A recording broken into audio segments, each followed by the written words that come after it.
On va faire chef otaku, One Piece, c'est mieux sans Luffy. Allez, il va peut-être nous choquer, lui. Est-ce que le chef otaku va nous choquer? On y va pour One Piece, c'est meilleur sans Luffy. Maintenant pas loin de 6 mois que Monkey D. Luffy et son équipage des pirates au chapeau de paille ne sont pas apparus dans les pages du manga d'Eiichiro Oda. Ceci marque la plus longue absence des héros depuis le début de One Piece. Nous n'avons donc pas vu Luffy depuis le chapitre 1152. La raison est simple, la série nous raconte un flashback autour de l'histoire d'Elbaf, le royaume Et le flashback nous a beaucoup fait manger. C'était très bon, je me suis régalé. des géants, au travers de différents destins croisés. Putain, les reacts de God Valley, c'était exceptionnel, putain. L'ambiance. Non, merci pour tout. Xebec, Oda, la Shueisha, le Jump, le Japon, l'empereur du Japon. Merci pour tout. Celui de Harald le roi, son fils Loki, mais aussi celui de Xebec D-Rox, capitaine du légendaire équipage des Rox. Une période de l'univers de One Piece riche en événements et révélations, sans aucun doute essentiel au dénouement non seulement de l'arc en cours, mais aussi du manga.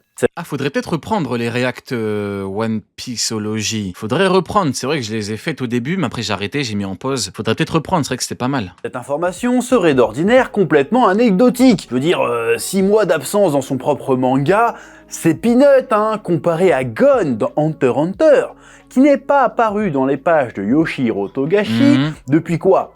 Plus de 10 ans quand même. Mais pour moi, Luffy, pour moi c'est pas pareil. Parce que pour moi, Luffy c'est beaucoup trop le GOAT de One Piece comparé à Gon qui est l'un des GOAT de Hunter x Hunter, mais c'est pas pareil. C'est pas, il dégage pas la même chose et tout. Gon, très grand personnage et tout, j'aime beaucoup, c'est la famille, c'est le frérot.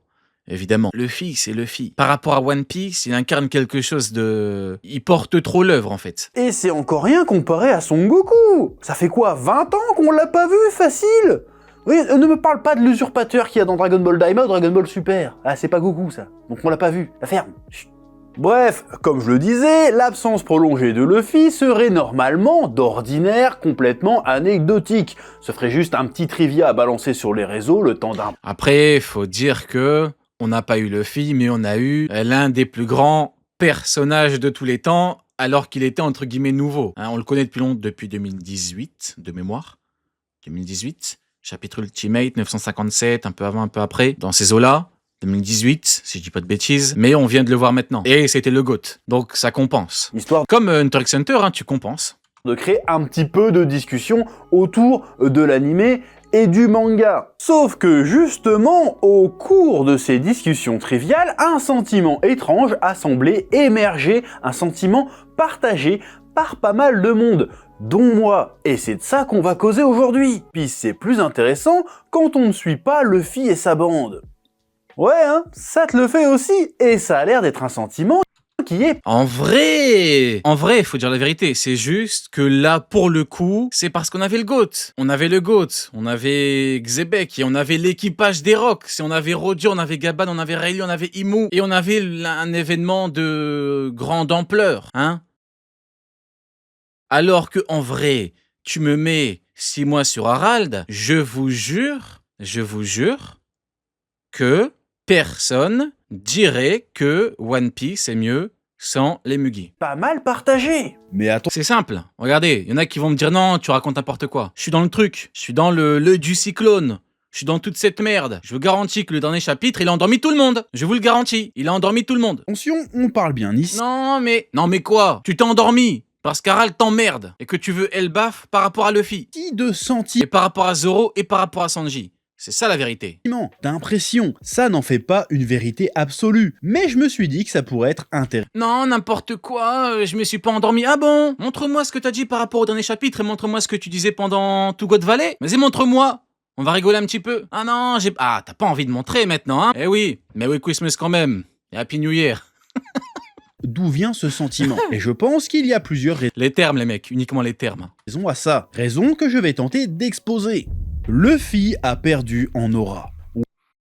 Ouais, je sais que de prime abord, ça sonne comme une hérésie. Monkey D. Luffy, c'est le futur roi des pirates, Et n'oubliez pas que vous avez en exclusivité mondiale une émote Merry Christmas, mesdames et messieurs. Merry Christmas, Happy New Year, mesdames et messieurs. qui se dresse contre quiconque tente d'entraver sa liberté et celle des autres. C'est ce petit rookie qui sort d'un coin paumé d'Ace Blue et qui en seulement quelques années a accompli moultes exploits. Et s'est hissé au rang d'empereur du Nouveau Monde. C'est même le nouveau Joy Boy, le nouveau Nika, l'être qui répand le rire, la joie, l'espoir et dont le cœur bat au rythme des tambours de la libération. Et je me demande si justement ce n'est pas le Gear 5 qui lui a fait perdre un petit peu en aura. Attention, j'adore Ça, c'est une bonne problématique. Est-ce que le dernier gear de Luffy lui a fait perdre en aura? l'idée, le concept du Gear 5. Luffy devient tellement libre qu'il a le pouvoir de tordre la réalité tel un toon. C'est vraiment une idée de génie, sur le papier, mais dans l'exécution... Ok, le gars a des pouvoirs de fou, est vraiment très puissant, mais il passe son temps à rigoler comme un débile dans des moments censés être critiques, voire dramatiques. Moi, en toute honnêteté, moi j'aime bien, parce que je me dis, putain, t'imagines, tu combats un mec, il fait que se foutre de ta gueule. T'imagines? Mais la maladie mentale. Le gear là, il est pas fait pour faire rire, il est fait pour traumatiser l'ennemi. Ceux qui ont fait des sports de combat. Imaginez, vous combattez un mec, il est plus fort que vous et il se fout de votre gueule pendant tout le combat. Non, mais non, tu finis traumatisé. Il se passe des dingueries tout autour. Non mais tu regardes Kizaru, Saturne, il les a traumatisés. Saturne, il a 9000 ans. Il a 9000 ans, Saturne. 9000 ans. Il était choqué, il a jamais vu ça de sa vie. Il a dit c'est quoi cette merde? Kizaru, grand tonton, bientôt en retraite, il fait le dossier là, bientôt. Bientôt en retraite. Il s'est fait changer en pizza, l'autre il a rigolé, il s'est foutu de sa gueule. Non, c'est trop. De lui, Maintenant, ceux qui aiment pas, ils aiment pas, hein, c'est tout. et lui, il saute partout comme Bugs Bunny. Ça désamorce pas un peu trop la tension là? Surtout dans l'animé, il y a même les bruitages de cartoon qui vont avec. Avant, ce qui caractérisait Luffy, les moments où il gagnait en prestance, en charisme, c'était justement quand il arrêtait d'être goofy et qu'il passait en mode serious business pour péter des culs. Et depuis Kaido, maintenant, il passe de goofy Après, en vrai, pour les autres Mugi, c'est toujours le cas. Mais bon, en l'occurrence, il ne parle que de Luffy. Hein. à encore plus goofy en fait. Pareil, ça fait combien de temps qu'on n'a pas eu de sa part une réplique, un moment, une action où on comprend direct que c'est lui le futur roi des pirates? Ça fait un bail, je trouve, qu'on n'a pas eu. Quand il a chopé Kizaru et Saturne, quand il était vraiment vénère et qu'il a dit ouais là vous avez déconné, j'ai été gentil avec vous mais là je vais mettre ta tête à toi, Kizaru dans le cul du vieux Saturne. Ça s'est mal fini pour eux, effectivement. Une scène où il posait ses coups. MDR, regardez, c'est un 2 contre 1, Sanji et Luffy contre Kizaru.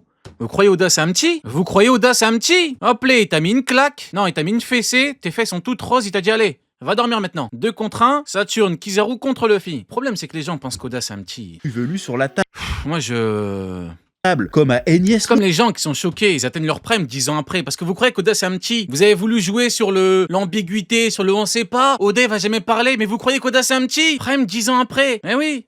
Où il crame Merde, alors qu'est-ce qu'on va dire à la prochaine génération, quoi? le drapeau du gouvernement mondial, comme à Marineford, où il débarque en légende après s'être évadé d'Impel Down, ou quand à Onigashima, il passe à côté de Big Mom et Kaido sans les respecter. Alors qu'on se rapproche de plus en plus du dénouement du manga, que lui et son équipage mettent de plus en plus les pieds dans des trucs très sombres, lui, il fait le mariole. Regarde un peu ce Pique, regarde comment il se fout de sa gueule. qui s'est passé à Egghead. Ils ont failli tous y rester, et lui pendant ce temps, tout le long, il était dans un épisode Pique, c'est ma cam. Ouais, Luffy, vas-y, je le connais depuis 8000 ans, Luffy. C'est bon, ça change un petit peu. Il se fout de la gueule des gens. Non, moi, c'est ma cam. de sa cartoon, en train de se poiler. Mais redeviens sérieux, putain, un tout petit peu, quoi, quelque chose. Oui. Les seconds Après, le truc, c'est devenir sérieux, mais contre qui? Les doyens, ils lui ont rien fait. Kizaru, un peu de sérieux. Kizaru, il fait même pas mal à Franky dans son point faible, son dos. Sérieux contre qui? Je vous assure que maintenant, Luffy, tu lui ramènes Shanks, il va être sérieux. Parce qu'il a pas le choix. Oh mais comment tu sais qu'il a pas le choix? Bah parce que j'ai lu le manga contre Kaido. Kaido lui a dit frérot tu peux faire le con autant que tu veux. C'est une question de haki, une question de il y en a un des deux qui va crever. À la fin je te garantis qu'il a pas rigolé Luffy. Eh oui c'est comme ça que ça marche les mecs. Hein. Ramène-lui un nouveau Kaido on va rigoler. Enfin on va rigoler.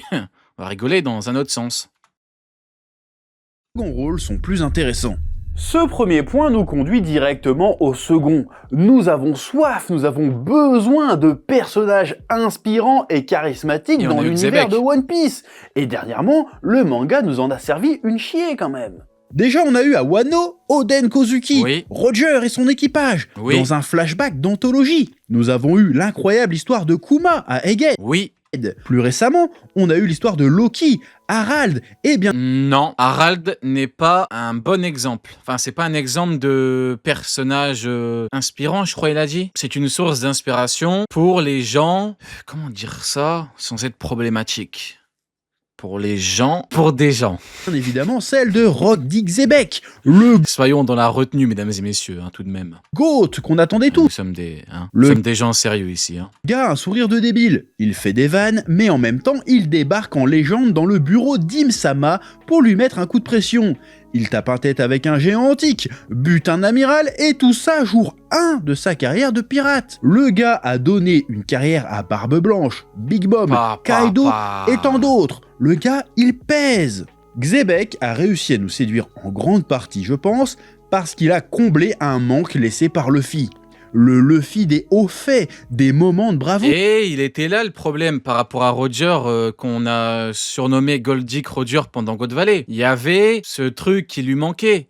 Il y avait le Roger d'après qui n'a strictement et foutrement plus rien à voir. Xebec a tout pris. Dans le flashback, Xebec a tout pris. Et on a qui pensaient que Harald allait tout prendre avec lui ou après lui, il n'en est rien. Xebec, Après attention, Barbe Blanche n'est pas en reste par exemple. Barbe Blanche, c'était chaud, Barbe Blanche. Adio, on te gêne? Non, c'est trop. Non, d'ailleurs, l'autre fois, j'en ai parlé, il y en a plein qui n'étaient pas d'accord. Je réitère mes propos. L'un peut-être le meilleur dialogue de l'œuvre, c'est Barbe Blanche avec Xebec devant le monde. irradie la grandeur, et fut un temps, Luffy aussi.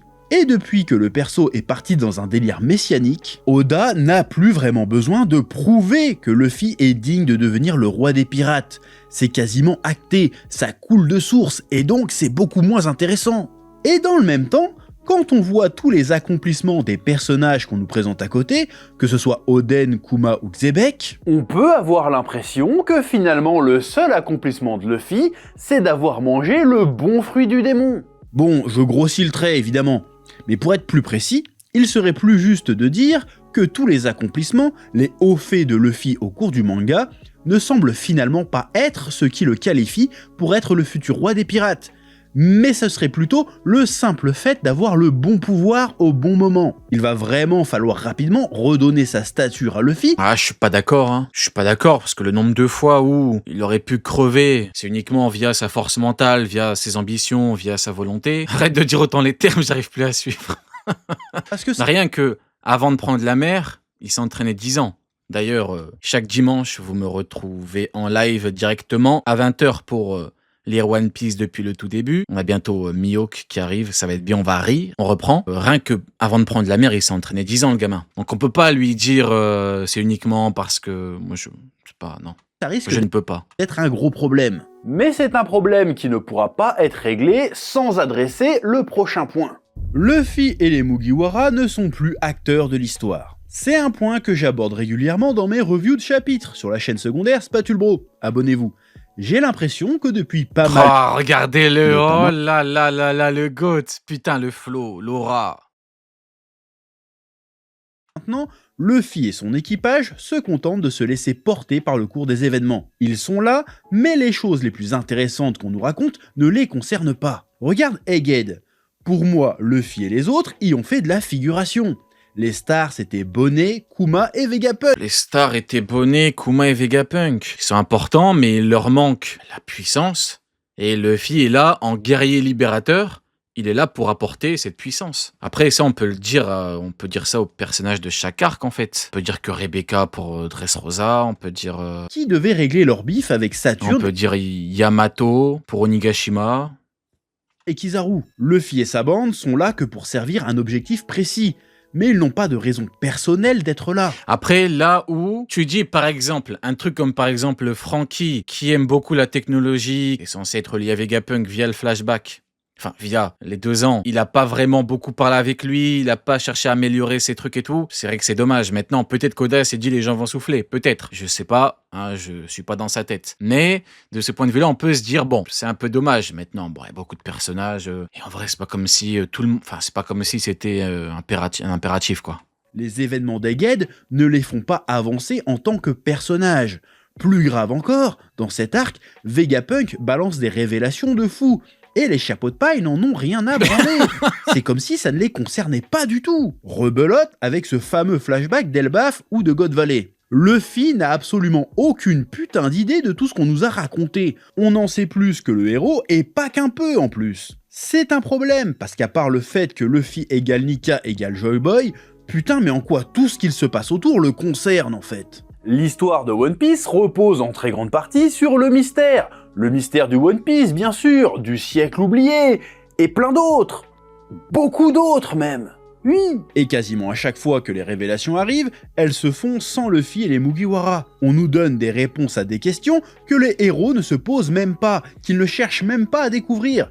Ils ne font rien pour les obtenir, ces réponses. C'est bizarre de ouf de faire ça comme ça. Du coup, nous, en tant que lecteurs qui suivent le bousin depuis 25 piges, ce qui nous intéresse le plus, c'est les révélations sur les questions qu'on se pose depuis 2 décennies. Réponses que l'on n'obtient quasiment jamais en suivant les Mugiwara. Donc, instinctivement, à force, on sait qu'on n'apprendra rien de vraiment important ou qu'on n'aura pas de grosses révélations. Après, moi, depuis le temps que je connais One Piece, ça a toujours été comme ça, quoi. C'est pas les héros, les héros cherchent pas les problèmes, c'est les problèmes qui viennent à eux. Genre Luffy, actuellement, c'est Imu qui vient sur Elbaf et qui vient l'emmerder. Après, Luffy, il vient pour aider le pays. Enfin, ça a toujours été comme ça. L'histoire se focusera sur eux. Du coup, quand l'histoire revient à eux... Et ça a toujours été Luffy qui vient qui aide les gens, comme Bonnie, comme pour Rebecca, comme pour Shirahoshi, comme pour... On est moins enthousiaste à les voir. Tu rajoutes à ça que les Mugiwara sont devenus un équipage qui ne bouge plus. Ça y est, l'équipage est construit. Il est solide, les persos se connaissent parfaitement entre eux, il n'y a a priori plus de conflits, plus de problématiques à régler. Et même chacun pris individuellement, il ne semble plus avoir grand chose à raconter. Luffy, on le connaît. Zoro, on le connaît. Les autres, on les connaît aussi. Alors qu'un Xebec, un Oden, un Kuma, on avait tout à apprendre d'eux. J'ai lu une phrase l'autre jour Bon, en tout cas, au moins, sur le... l'huile se mouille, il dit des choses, voilà. C'est pas comme, aujourd'hui, 5 personnages qui peuvent battre Fujitora. Numéro 1, David Jones. Numéro 2, Chuck Boy. Je rigole, frérot, je rigole. Honnête, je sais même plus où, c'est même... Faut avoir suivi la React pour comprendre, hein. Ce n'est pas une private joke, faut juste regarder la React. Qui a posté ça, mais cette phrase disait « One Piece, ce n'est pas un chef-d'œuvre, c'est juste une habitude de 20 ans. Et plus le temps passe, plus je suis à moitié d'accord avec cette phrase. » Non, moi, je suis pas du tout d'accord. Qui a dit ça? De 20. Cette phrase disait « One Piece, ce n'est One Piece, c'est pas un chef-d'œuvre, c'est juste une habitude de 20 ans. Ouais, ça doit être ça, l'inconnu d'Internet. pas un chef-d'œuvre. Ça doit être ça. Ben oui, c'est juste une... Bah, va dire ça aux gens qui découvrent One Piece en 2025, qui lisent tout d'un coup, tellement que ce n'est pas un chef-d'œuvre, mais tellement que ce n'est qu'une habitude. Eh oui, t'as raison, l'inconnu d'Internet. C'est juste une habitude de 20 ans. Et plus le temps passe, plus je C'est tellement juste une habitude que Xebec, c'est un personnage random. suis à moitié C'est d'accord. vrai que Xebec, c'est vrai que c'est qu'un truc random, Xebec. Hein. One Piece est un grand manga. Il Non, l'inconnu d'Internet a raconté de la merde. n'y a aucun doute là-dessus. L'inconnu, c'est celui qui a drop Meat Piece. Il n'y a même pas débat. Mais c'est aussi devenu une habitude de 20 ans, voire même plus de 20 ans.